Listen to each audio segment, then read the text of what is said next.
Note करना है इसके अंदर। देखो optical isomerism in ortho substituted biphenyls, optical isomerism in ortho substituted biphenyls, जिसको हम एट्रोपी आइसोमेरिज्म भी कहते हैं, जिसको हम क्या कहते हैं, एट्रोपी आइसोमेरिज्म।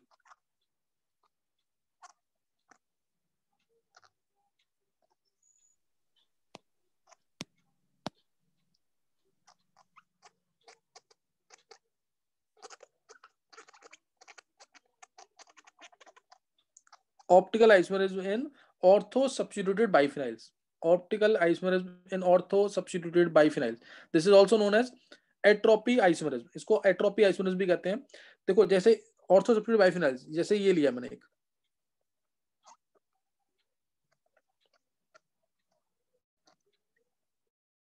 ये क्या है, अब इधर लगा दिया, ये ऑर्थो वाली पोजीशन देखना, ये एक पोजीशन, जैसे मैं नंबरिंग भी कर देता हूँ इसकी, सपोज नंबरिंग की मैंने, एक बार ध्यान देंगे, थोड़ा सा बता देता हूँ इसके बारे में, 1 2 3 4 5 6, ऐसी पीछे वाली रिंग की numbering 1 dash 1 dash 2 dash 3 dash 4 dash 5 dash 6 dash 6 dash, numbering कर दी मैंने यहाँ पे, नंबरिंग ऐसे ही करनी है तुम्हें इसकी। अब इसमें से ऑर्थो पोजीशन कितनी है, 2 और 6 वाली, 2 डैश और 6 डैश वाली, ये 4 ऑर्थो पोजीशन तुम्हें दिख रही होंगी, 2 6 वाली और 2 डैश 6 डैश वाली। मान लो मैंने इधर लगा दिया F2 पे, इधर लगा दिया से ME2 लगा दिया, ME लगा दिया, और ऊपर भी लगा दिया इसमें ME, इधर F लगा दिया। तो इसका अगर नेमिंग बोलनी है ना इसकी, तो नेमिंग ऐसे बोल देना, बस करनी नहीं है, मैं वैसे ही बताता हूँ। मैं 2 डैश क्या बोलेंगे, 2 और एक इसमें, एक मिनट, इसमें थोड़ी सी गलती हो गई है, 2 डैश नीचे से करेंगे इसमें, 2 डैश ना इसके अंदर नीचे से आएगा, क्योंकि F को पोजीशन पहले मिलेगी, समझे कि नहीं है, 1 डैश के बाद 2 डैश ये आएगा। कोई डाउट तो नहीं किसी को, कोई डाउट तो नहीं किसी को? वो फ्लोरो पहले आएगा ना मिथाइल से पहले, अल्फाबेटिकल ऑर्डर, तो उसको बोलेंगे 2 dash difluoro, 2 dash difluoro, 6 dash dimethyl, 6 dash dimethyl biphenyl, ये इसका नाम है, 6 डैश डाइमिथाइल बाइफिनाइल, ये इसका नाम है। अब क्या इसके अंदर कायरल सेंटर है?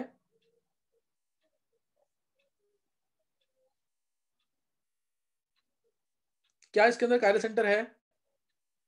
Yes sir. कौन सा है कायरल सेंटर इसमें, बता मुकुल। सर जो ज्वाइनिंग पॉइंट है इन दोनों का, अच्छा, वहां पे तो कार्बन तो sp2 है। जाऊंगा तो Me है। अरे हाँ ये ये कार्बन तो sp2 है, नहीं है। sp2 में कैसे आ गया? हाँ। इसमें कोई कायरल सेंटर नहीं है, जैसे ये कंपाउंड है, ये मैं पहले बता दूंगा तुम्हें, क्या इसमें कोई कायरल सेंटर है?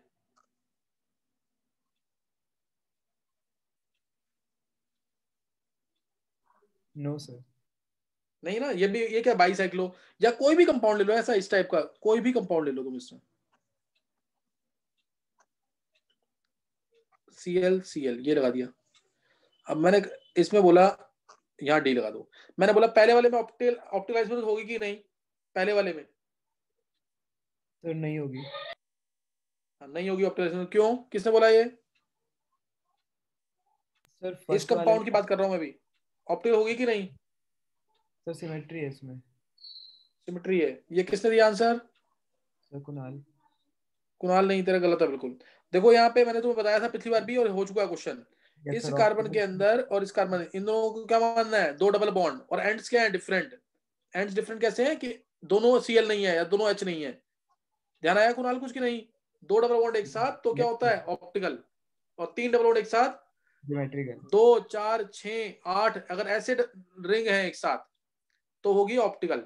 एंड्स डिफरेंट होनी चाहिए, बस ये ध्यान रखना है, एंड्स दोनों डिफरेंट होने, जहां दोनों H होते किसी एक जगह भी तो नहीं होती, तो ये क्या शो करेगा, optical isomerism, this is optical isomerism in spiranes, क्या बोलते हैं इसको, ऑप्टिकल आइसोमेरिज्म इन स्पाइरेंस। कोई डाउट? No sir. हाँ, तो ये ध्यान रखना चीज का, सही ना, ऑप्टिकल आइसोमेरिज्म इन स्पाइरेंस, तो ये ऑप्टिकल आइसोमेरिज्म शो करेगा। अच्छा, दूसरा वाला कौन सी आइसोमेरिज्म शो करेगा? Sir geometrical. ज्योमेट्रिकल, क्यों बता कुणाल? सर प्लेन डिफरेंस नहीं होगा उसमें। इसके बाद 3 रिंग एक साथ है कि 2? सर 3 ही है हाँ तो क्या शो करेगा ये? Sir, geometrical. हाँ ज्योमेट्रिकल। किसी भी बच्चे को 11th वाले बच्चे को या 12th वाले बच्चे को आंसर चेंज करना है?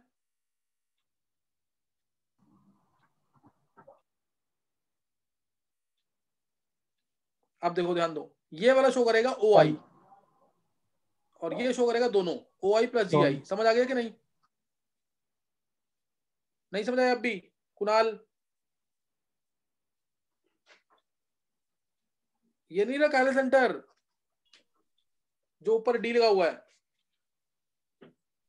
Yes sir. फिर ध्यान दिया करना कुणाल। सर वो सीएल वाला नहीं हो सकता कायरल सेंटर? नहीं, इसमें प्लेन में, इसमें क्या आएगा, ये प्लेन में आएंगे ना ग्रुप सारे।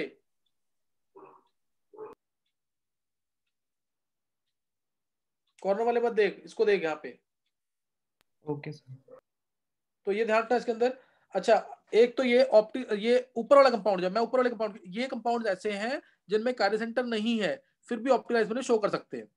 स्पाइरेंस या बाइसाइक्लिक कंपाउंड, स्पाइरेंस या बाइसाइक्लिक कंपाउंड, ये क्या है? ऐसे कंपाउंड जो ऑप्टिकल क्या कर सकते हैं, शो कर सकते हैं विदाउट हैविंग एनी कार्य सेंटर। तो इनमें कार्य सेंटर नहीं है लेकिन तब भी ऑप्टिकल शो कर रहा है। अब ये वाला कंपाउंड कैसे शो करेगा, ये वाला बताओ कैसे शो करेगा? अगर 4 ऑर्थो पोजीशन में से 3 ऑर्थो पोजीशन सफिशिएंटली बल्की ग्रुप से सेटिस्फाइड है, अगर 4 ऑर्थो पोजीशन में से 3 पोजीशंस सफिशिएंटली बल्की ग्रुप से सेटिस्फाइड है तो ऑप्टिकल आइसोलेशन हो सकती है। बाइफिनाइल्स की बात कर रहा हूं मैं, 2 में भी होती है, स्पेशल केस आता है बेंजीन सल्फोनिक एसिड का। सल्फोनिक ग्रुप सबसे हैवी मानते हैं, तो ये 2 भी आते हैं तब भी हो जाते हैं ऑर्थो पोजीशन पे, तो भी हो जाती है। तो मैंने भी बोला 4 में से कम 3 जो है सफिशिएंटली बल्की ग्रुप से सेटिस्फाइड है तो ऑप्टिकल होगी। इसमें तो चारों ही ठीक ठाक से ग्रुप है, हालांकि इतने बल्कि नहीं है। बल्कि ग्रुप कौन से बोले हुए मैंने? SO3H COOH, मैंने पेयर बना के याद कराया था, NO2 NR2, ये अच्छे खासे बल्कि ग्रुप है। I और BR ये बल्कि ग्रुप्स हैं। बाकी H Me OH NH2 OCH3 ये सब क्या है, ज्यादा बल्कि ग्रुप नहीं माने जाते। D है ना, ये ज्यादा बल्कि ग्रुप नहीं होते, ये मैंने बता चुका हूं तुम्हें पहले। तो अब यहाँ पे देखो, अब इसमें क्या है, जब सफिशिएंट बल्कि ग्रुप्स हैं तो क्या ये दोनों रिंग सेम प्लेन में रह सकती हैं? क्या ये दोनों रिंग सेम प्लेन में रहेंगी? नहीं सर। है ना। एक रिंग अगर वर्टिकल है तो दूसरी रिंग ऑटोमेटिकली कैसे हो जाएगी, हॉरिजॉन्टल। नहीं समझ आई बात? ये एक रिंग अगर वर्टिकल है तो दूसरी रिंग क्या हो जाएगी, हॉरिजॉन्टल। नहीं समझ आया?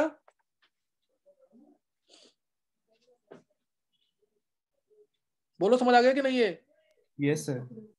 ये खुद सोचो इस चीज को, ये रिंग अगर वर्टिकल है तो दूसरी रिंग ऑटोमेटिकली क्या हो जाएगी, अपने आप हॉरिजॉन्टल, जिसकी वजह से क्या आ जाएगा इसके अंदर, प्लेन ऑफ सिमेट्री नहीं आएगी। अगर ग्रुप सेम है ऊपर तो बात अलग है। मान लो मैं इधर दोनों एफ लगा दूं, अगर मैं इधर दोनों एफ लगा दूं यहाँ पे, अब बताओ, अब ये ऑप्टिकल आइसोलेशन शो करेगा कि नहीं?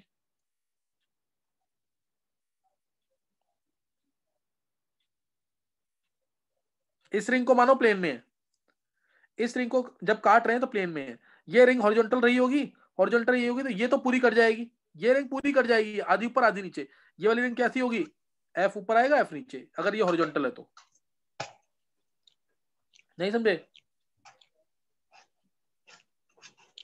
एक रिंग को वर्टिकल मानो, एक को हॉरिजॉन्टल। अगर मैं हॉरिजॉन्टल मान रहा हूं किसी, ये सोच के देखो एयर में है, एक रिंग हॉरिजॉन्टल रखी है, एक रिंग उसी के परपेंडिकुलर वर्टिकल में रखी हुई है।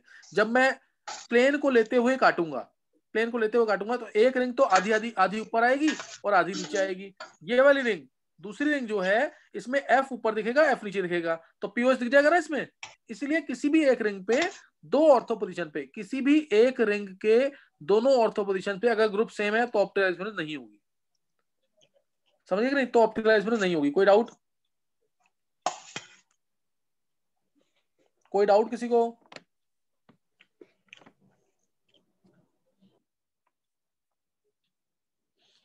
बोलो। सर अगर बल्कि भी होंगे तब भी नहीं होगी? देखो बल्कि अगर ग्रुप, हाँ तब भी नहीं होगी ना, बल्कि भी होंगे तो दो ग्रुप सेम हो गए तो नहीं होगी कभी भी।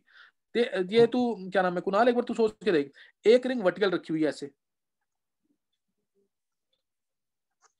और एक रिंग को तूने क्या कर दिया, हॉरिजॉन्टल।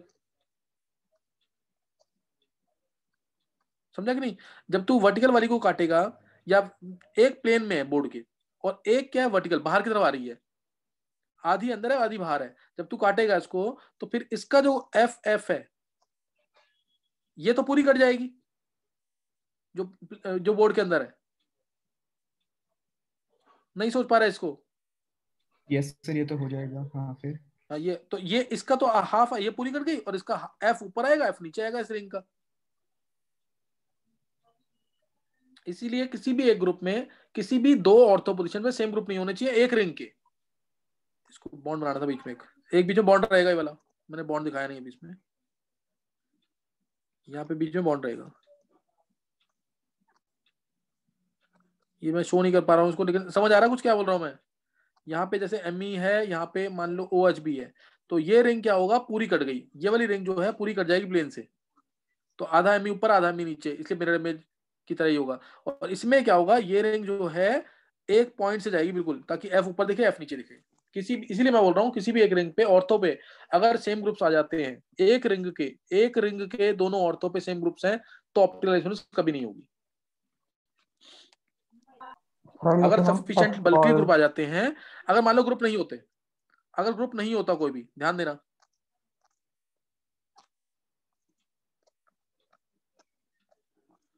अगर मान लो यहाँ पे कोई ग्रुप नहीं है या हल्के ग्रुप है, तो फ्री रोटेशन पॉसिबल होगी कि नहीं?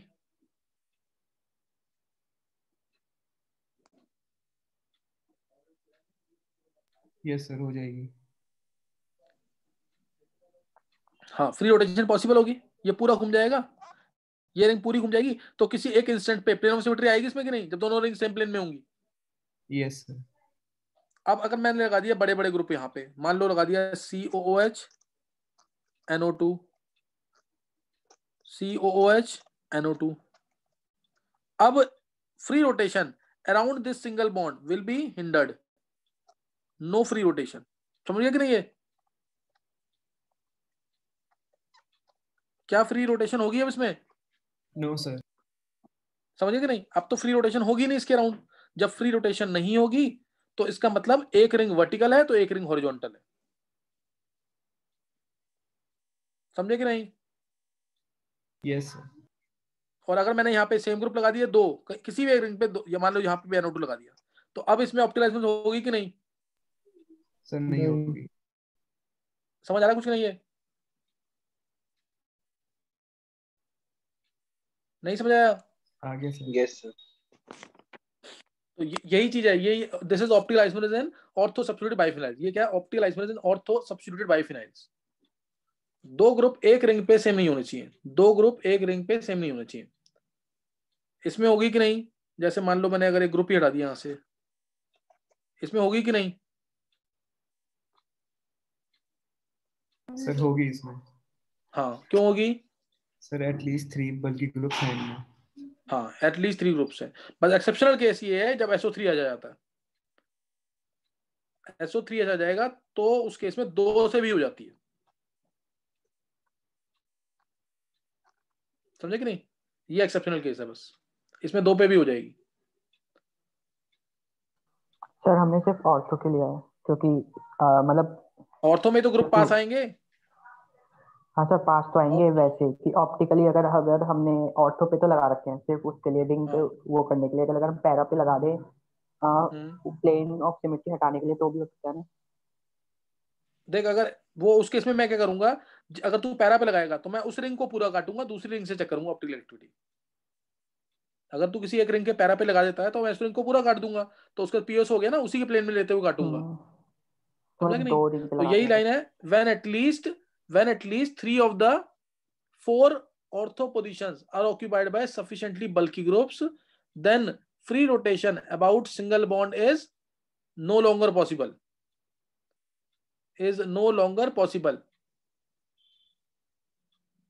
Hence there is no plane of symmetry. लेकिन plane of symmetry provided there is no plane of symmetry, कोई POS नहीं होना चाहिए और ऑप्टिकल शो होगी तब। तो अब मैंने बोला क्या ये दोनों ग्रुप, ध्यान देना, क्या ये दोनों ग्रुप रिजॉल्वेबल है कि नहीं? ऐसे क्वेश्चन आएंगे, क्या ये दोनों ग्रुप रिजॉल्वेबल है कि नहीं?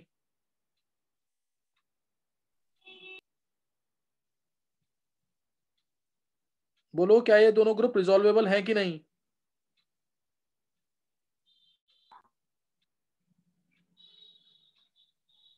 अरे बोलो जल्दी आंसर, optical ऑप्टिकल शो कर रहा है ना ये ऑप्टिकल शो कर रहा है, सो दे आर रिजॉल्वेबल, दे आर रिजॉल्वेबल। क्या ये दोनों ग्रुप आइसोलेबल है कि नहीं, आइसोलेबल, क्या ये कंपाउंड जो है आइसोलेबल होगा कि नहीं? This compound is resolvable as well as isolable, जो रिजॉल्वेबल है वो आइसोलेबल होगा, isolable mean separable, separable, separable. Isolobal अलग शब्द है, ध्यान रखना ऑब्जेक्टिव में आते क्वेश्चन, आइसोलोबल कौन से हैं? जिसमें क्या होगा, सेम लोब्स होंगे, सेम हेरिडिशन होगी, तो बोलते हैं आइसोलोबल, सेम लोब्स है। समझ गए कि नहीं? समझ आ गया? Yes sir. तो ये क्या पढ़ा था हमने, optical isomerism in ortho substituted biphenyls, optical isomerism in ortho substituted biphenyls. Clear हो गया टॉपिक? क्लियर हो गया कि नहीं ये? यस सर हो गया। अब नेक्स्ट टाइम जो है ना, ध्यान देना, नेक्स्ट टाइम मैं तुम्हें ऑप्टिकल आइसोमेरिज्म के और शायद ज्योमेट्रिकल आइसोमेरिज्म के भी मिक्स्ड क्वेश्चंस करवाऊंगा, इसलिए पढ़ के रखना, अभी तो नहीं, नेक्स्ट टाइम लास्ट टॉपिक होगा, नेक्स्ट टाइम लास्ट टॉपिक होगा, सही ना? तो पढ़ के रखना जरूर। चलो नेक्स्ट टाइम करेंगे। कल इनका टेस्ट है, सब बच्चों को टेस्ट देना है, ध्यान रखना। और टेस्ट देने का तरीका मैंने बता रखा, तुम्हें कैसे देना टेस्ट पता है ना सबको? टेस्ट देने, मैं दोबारा बोल देता हूँ, उस तरह से टेस्ट नहीं हुआ तो ध्यान रखना, फिर मैं चेक नहीं करूंगा उसको। टेस्ट तुम्हें कैसे देना सुन लेंगे एक बार जल्दी से। टेस्ट में आंसर, जैसे मैंने कल एग्जांपल लिया था ना, मैंने मान लो तुमसे पूछा, मैंने कल एग्जांपल भी लिया था, इसमें NaCN दिया मैंने, NaCN इज, मैंने बोला NaCN, NaCN क्या है, इसका pH क्या है, तो तुम लिखोगे वन, मान ऑप्शन दे रखा है, बेसिक है, सेकंड ऑप्शन एसिडिक है, बेसिक सॉल्यूशन होगी इसकी, NaCN की सॉल्यूशन कैसी है, aqua solution of NaCN is basic है, एसिडिक है, तीसरा न्यूट्रल है या नन। तुम्हारा आंसर आ गया, सपोज बेसिक आएगा आंसर, क्योंकि NaO स्ट्रॉन्ग बेस है, HCl वीक एसिड है, तो आंसर तुम लिखोगे वन, एक मिनट, ये ए आंसर है, ये बी है, ये सी, तो तुम लिखोगे वन का आंसर, ये वन फर्स्ट क्वेश्चन है मान लिया, तो वन का तुम ए लिखोगे, ध्यान रखना, और ब्रैकेट यहां लिख देना बेसिक, ये आंसर लिखा होना चाहिए। और बेसिक क्यों है ये लिख दोगे तो और अच्छी बात है, जैसे स्ट्रॉन्ग बेस और वीक एसिड का सॉल्ट है, मतलब मुझे समझ आ जाए कि तुम्हें हिट एंड ट्रायल नहीं लगाया, आंसर आता तुम्हें। बेसिक ये जो ऑप्शन में लिखा होगा ना वो जरूर लिखना, समझ गए कि नहीं? ऐसे आंसर लिखना, +4 और -1 होगा, +4 -1, ऊपर तुम्हारा नाम लिखा होना चाहिए, सही ना, ऊपर तुम्हारा नाम लिखा होना चाहिए।